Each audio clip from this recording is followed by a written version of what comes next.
Olá, olá pessoal! Mais uma vez estamos aqui no nosso bate-papo teológico e como havia informado, hoje vamos estar dando continuidade a alguns temas centrais na declaração de fé da Assembleia de Deus. E hoje eu estarei falando sobre soteriologia. Isso mesmo, afinal de contas, a crença assembleiana, ela é uma crença semi-pelagiana, pelagiana, arminiana ou quem sabe calvinista? Você verá isso hoje aqui conosco no nosso bate-papo teológico.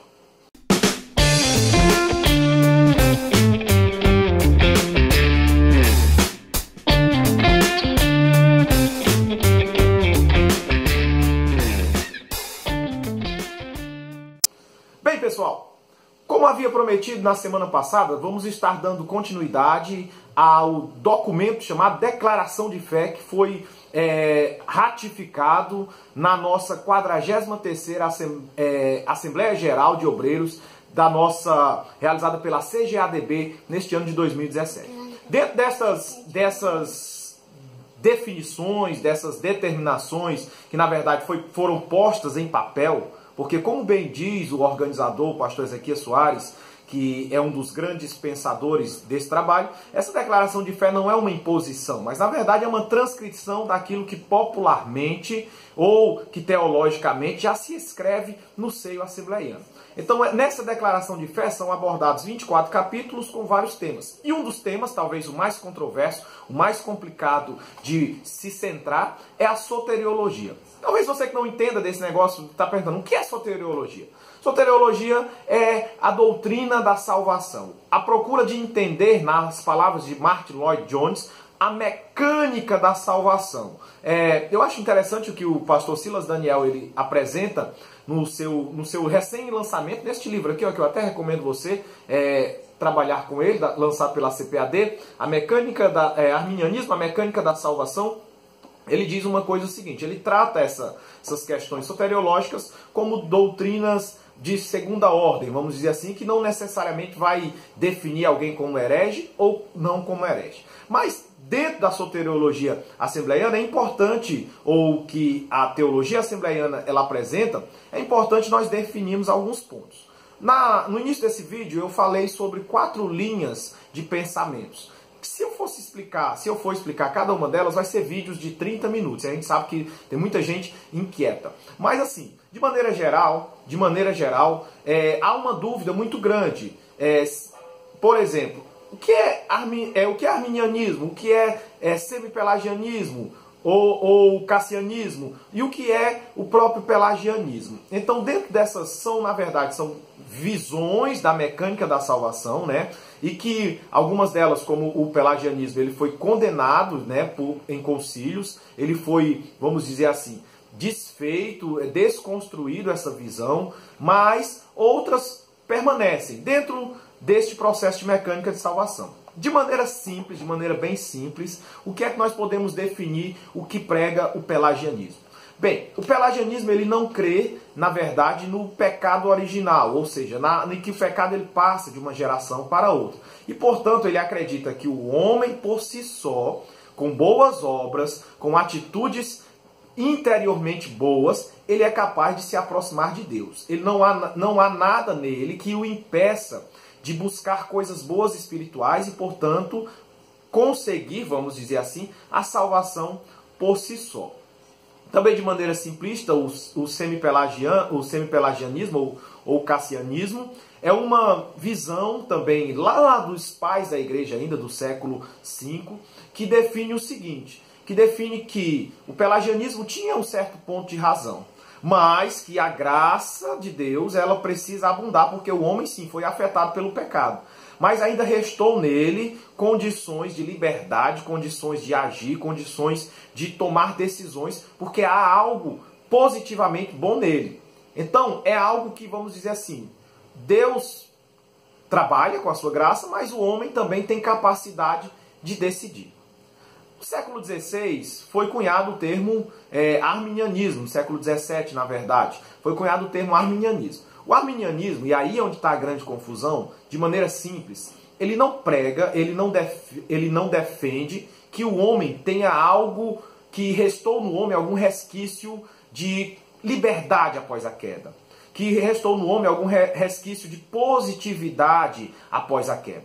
Mas ele diz, e aí é onde está o grande equívoco, o David Hunt trabalha isso no livro Que Amor é Este. Nós temos este livro aqui muito bom do pastor Vinícius Couto, da editora Reflexão, Introdução à Teologia Armínio-Wesleyana, também trabalha com este ponto. Nesta obra que eu já apresentei, também aborda essa perspectiva. Dentro do arminianismo, o que é que nós compreendemos claramente? Nós compreendemos que o homem ele é eminentemente mau, que a queda afetou diretamente ele e que, portanto, ele não tem condições espirituais para escolher nada de Deus se não for pela graça.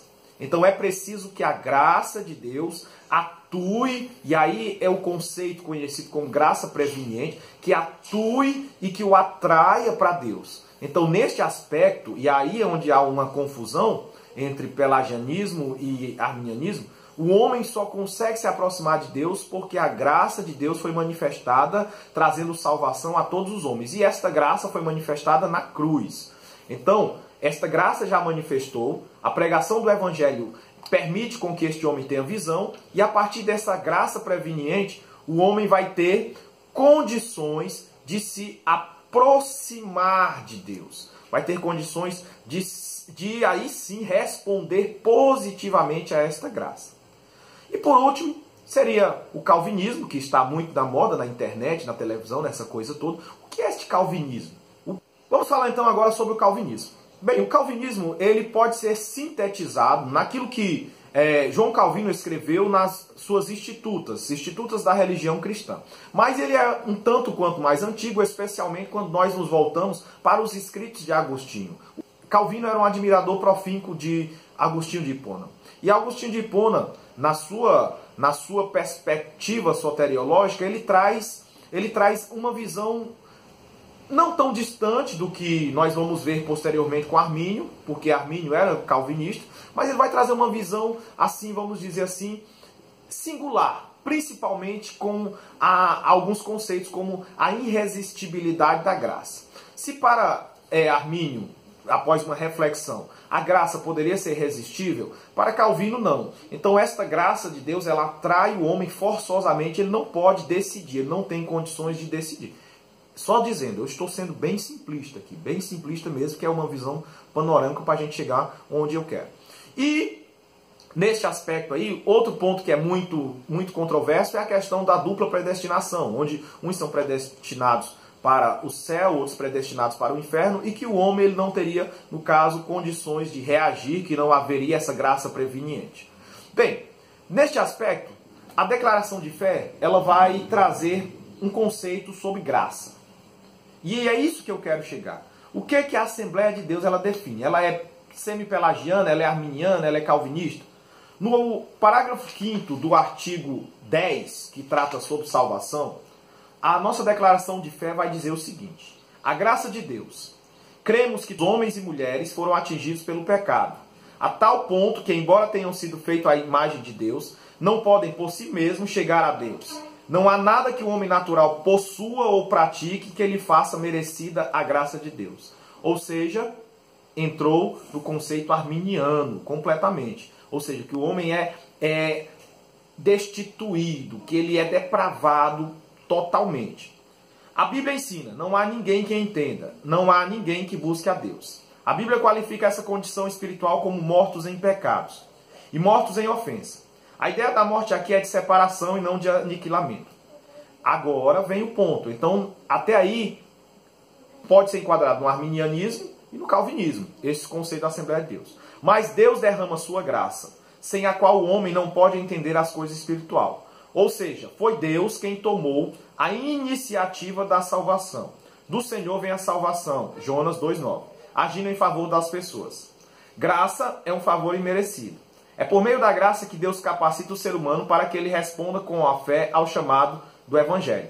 Mas se é por graça, já não é pelas obras. De outra maneira, graça já não é graça, Romanos 11,6. Agora vai definir. Até aí, calvinistas e arminianos se entendem muito bem. Mas vamos continuar. Todavia, os seres humanos influenciados pela graça que habilita a livre escolhas, são livres para escolher Se alguém quiser fazer a vontade dele, pela mesma doutrina, conhecerá se ela é de Deus ou se eu falo de mim mesmo. João 7,17. Deus proverá a salvação para todas as pessoas, mas essa salvação só aplica-se somente àqueles que creem. Isto é, a justiça de Deus pela fé em Jesus Cristo para todos e sobre todos os que creem. Romanos 3,22. Nesse sentido, não há conflito entre soberania de Deus e liberdade humana. O que é isso? Arminianismo puro. É a doutrina da graça preveniente. Ou seja, sem essa graça, o homem jamais poderia escolher. Mas, através desta graça preveniente, desta graça habilitadora, o homem tem a condição de fazer escolha pela fé ou não. Então, nós não cremos na doutrina calvinista, dentro de todos os seus aspectos, mas nós cremos na doutrina, na mecânica da salvação arminiana. E um ponto também que nós encontramos aqui muito, muito forte é que a salvação ela vem para todas as pessoas. Ela vem para todas as pessoas. Ela não é restrita para um grupo específico. O grupo de eleitos que o arminianismo prega é a igreja, é aqueles que estão em Cristo, mas eles entram neste grupo de forma livre, de forma consciente, habilitados por esta graça que nós explicamos. E a Assembleia de Deus, ela mais uma vez se prova arminiana, apesar de não citar, justamente no seu parágrafo 1º, que diz: salvação para todas as pessoas. Um dia todos os seres humanos comparecerão diante do Senhor e Criador de todas as coisas. Deus, contudo, não deseja a perdição de ninguém, que quer que todos os homens se salvem e venham ao conhecimento da verdade. Fecha aspas, 1 Timóteo 2,4. Por isso o Pai enviou seu Filho amado Jesus Cristo para morrer em nosso lugar, providenciando-nos uma salvação eterna, completa e eficaz.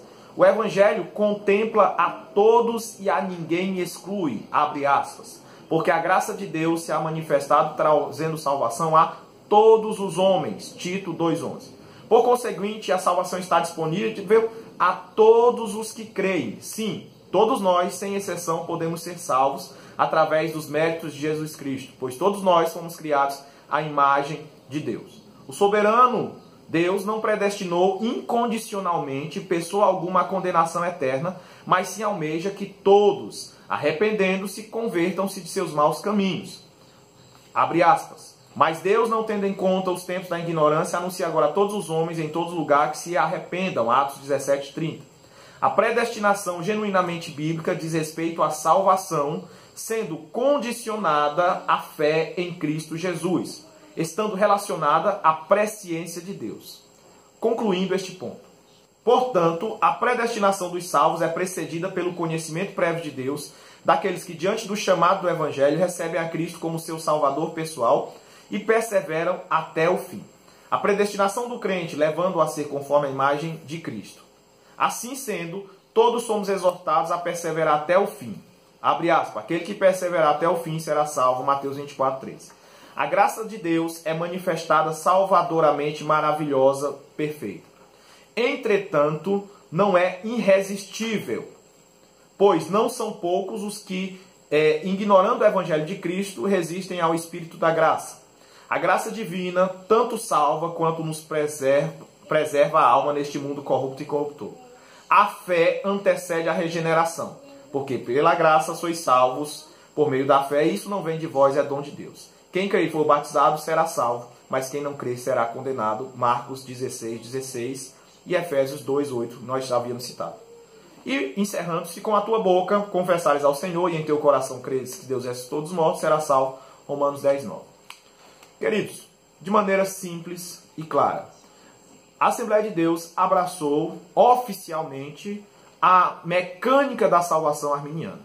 Mas alguém pode pensar, isso é inovação? De forma alguma, apenas ratificou o que já se pregava em nossos púlpitos, o que já se ensinava em nossos materiais, o que já se apresentava muito antes desse processo de oficialização da declaração de fé. Então, neste ponto, nós podemos dizer, a Assembleia de Deus não é pelagiana, não é semi-pelagiana e não é calvinista. Ela segue a mecânica da salvação arminiana por compreender que esta se enquadra melhor com todos os aspectos bíblicos. E é isso aí, gente.